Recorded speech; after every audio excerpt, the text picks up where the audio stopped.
নমস্কার, তোমাদের সবাইকে সানা স্মাইল এডুকেশন সেন্টারে স্বাগত জানিয়ে আজকের ক্লাসটি শুরু করছি।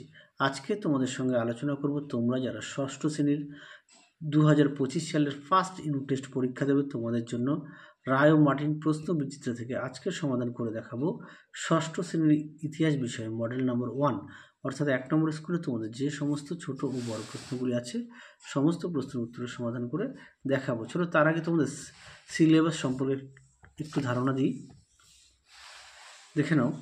আচ্ছা, তোমরা বিস্তারিত এখান থেকে একটুখানি পড়বে। তোমাদের 5 থেকে 8 পর্যন্ত নাম্বারের বিভাজনটা একটুখানি পরিবর্তন করা হয়েছে, ঠিক আছে? তোমরা এখান থেকে এই পর্যন্ত পড়বে, কেননা 15 নম্বরের পরিবর্তে 30 নম্বর করা হয়েছে।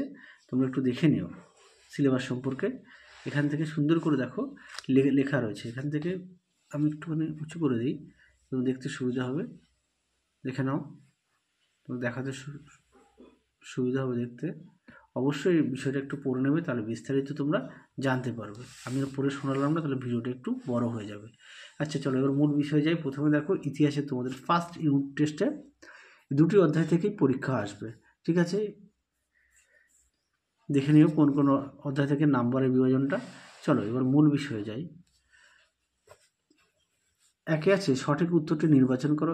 এক দিকে আছে আদিম মানুষের প্রথম হাতিয়ার ছিল, সঠিক উত্তর হবে ভোতা পাথর, অপশান বি। পরবর্তী থেকে 2, শস্য পেশায়ের মতো জাতা পাওয়া গেছে উত্তরপ্রদেশের, সঠিক উত্তর হবে সরাই নহর রাইতে, অপশান সি। তিনি আছে মেহেরগড় সভ্যতার আবিষ্কার যা ফ্রাসোয়া জারিজকে সাহায্য করেন, সঠিক উত্তর হবে অপশান ডি, রিচার্ড মেডো। পরবর্তী দেখো 2 দাগের এক কথায় উত্তর দাও যে কোনো 3টি। এক দাগে আছে প্রথম কোন পর্বের মানুষ পাথরকে অস্ত্র হিসাবে ব্যবহার করত, সঠিক উত্তর হবে হোমো হাবিলিস। 2 দাগে দেখো লুসির কঙ্কাল আফ্রিকার কোথায় পাওয়া গিয়েছে, উত্তরটা হবে ইথিওপিয়ার হাদার নামক স্থানে। পরবর্তী প্রশ্ন দেখো 3 দাগের হরপ্পা কেন্দ্রটি কবে আবিষ্কৃত হয়, উত্তরটা লিখবে 1921 খ্রিস্টাব্দে। 4 দেখো হরপ্পার লিপির অন্যতম বৈশিষ্ট্য কী ছিল, উত্তরটা লিখবে সাংকেতিক লিপি ও বর্ণমালা বিহীন।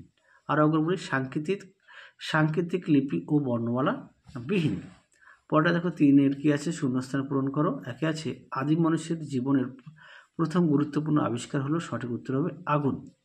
2 আছে হরপ্পার নগরগুলির উঁচু এলাকা সিটাডেল নামে পরিচিত ছিল, উত্তরটা কী হবে সিটাডেল নামে পরিচিত ছিল। পরবর্তী দেখো কি আছে, 4 ঠিক না ভুল নির্ণয় করো। একে আছে এপ থেকে বিবর্তিত হওয়া প্রথম মানুষের নাম হোমো ইরেক্টাস, এটা ভুল, সঠিক উত্তর হবে অস্ট্রালোপিথেকাস। 2 আছে হরপ্পা নগর সভ্যতাকে ভারতের প্রথম নগরায়ণ বলা হয়, এটা ঠিক। 5 দেখো এবার 5 দাগের প্রশ্ন কি আছে, 3-4টি বাক্যে উত্তর দাও যে কোনো 2টি প্রশ্ন, মান হচ্ছে 2। একে আছে হোমো হাবিলিস দের 2টি বৈশিষ্ট্য উল্লেখ করো, দেখো উত্তর দেখে নাও। হোমো হাবিলিস এখান থেকে এই পর্যন্ত উত্তরটা তোমরা লিখবে, দেখে নাও সুন্দর করে। দেখো দেওয়া আছে, মোট 4টি দেওয়া আছে। পরবর্তী দেখো এটা তোমাদের পাঠ্য বইতে পেজ নম্বর 18। 2 দাগে দেখো নতুন পাথরের যুগের মানুষ কোন কোন দিক থেকে নতুন ছিল, দেখো উত্তর দেখে নাও প্রশ্ন উত্তরটি। নতুন পাথরের যুগের মানুষ অনেক ক্ষেত্রে নতুন ছিল। একে আছে এই যুগে পাথরের হাতিয়ারগুলো ছিল আগের থেকে আরও উন্নত। 2 আছে এই যুগের মানুষ কৃষিকাজ শিখেছিল, তারা নিজেদের খাদ্য উৎপাদন করতে শিখেছিল। 3 আছে তারা যাযাবর জীবনযাপন ছেড়ে চাষের ক্ষেতের পাশে স্থায়ী বসতি গড়ে তুলেছিল। তাহলে আশা করি উত্তরটা তোমরা দেখে নিয়েছো। চলো পরবর্তী প্রশ্ন দেখো 3 আছে হরপ্পা সভ্যতাকে প্রায় ইতিহাস যুগের সভ্যতা বলা হয় কেন, দেখো উত্তর দেখে নাও। প্রশ্ন উত্তরটি তোমরা এখান থেকে এই পর্যন্ত লিখবে, আমি আর মুখে বললাম না, তোমরা উত্তরটা একটু দেখে নাও।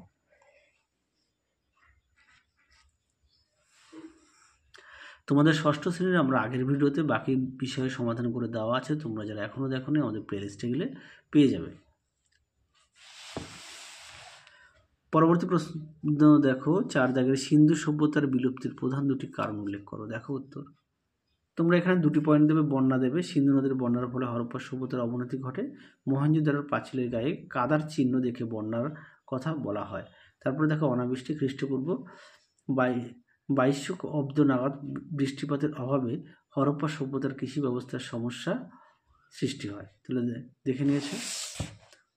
পরবর্তী দেখো 6 দাবানল কাকে বলে, দেখো উত্তর আচ্ছা, প্রশ্ন মানটা একটু বলে দিই। প্রশ্ন মান হচ্ছে 3, যে কোনো দুটি লিখতে হবে এখানে। দেখো উত্তর, দেখে নাও দাবানল কাকে বলে, উত্তরটা এখান থেকে এই পর্যন্ত লিখবে। পরবর্তী প্রশ্ন দেখো কি আছে, আগুনের আবিষ্কারে আদিম মানুষের জীবনে কি কি পরিবর্তন এনেছিল।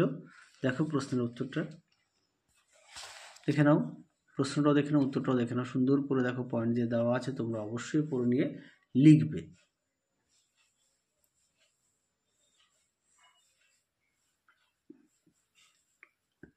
চলো পরবর্তী প্রশ্ন দেখো কি আছে। 2 আছে, মেহেরগড় সভ্যতা 3টি পর্বের সংক্ষিপ্ত বিবরণ দাও। দেখো প্রশ্নের উত্তরটি, দেখো এখানে 3টি পর্ব দেওয়া আছে। এক আছে প্রথম পর্ব, দ্বিতীয় পর্ব, তৃতীয় পর্ব। দেখে নাও, প্রথম পর্ব দ্বিতীয় পর্ব সম্পর্কে দেওয়া আছে, তোমরা একটু দেখে নাও।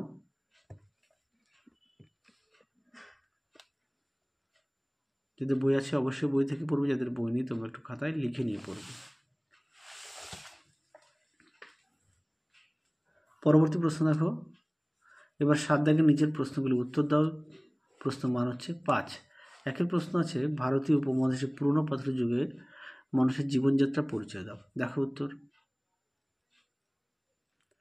দেখে নাও প্রশ্নের উত্তরটি। দেখো পয়েন্ট দিয়ে দেওয়া আছে, হাতিয়ারের ব্যবহার, খাবারের জোগাড় করা, তার হচ্ছে বাসস্থান।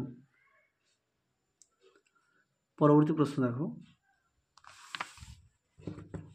তোমরা অবশ্যই ভালো করে পড়বে, প্রতিটি বিষয় অবশ্যই পাঠ্য বই খুঁটিয়ে পড়ো। শেষ প্রশ্ন দেখো 2 দাগের, হরপ্পা সভ্যতার কারিগরি শিল্পের পরিচয় দাও। দেখো প্রশ্নের উত্তর, দেখে নাও প্রশ্নটি, হরপ্পা সভ্যতার কারিগরি শিল্প কীরকম ছিল।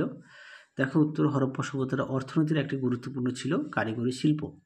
হরপ্পা সভ্যতায় মাটি, পাথর, ধাতু প্রভৃতির কারিগরি শিল্প ছিল।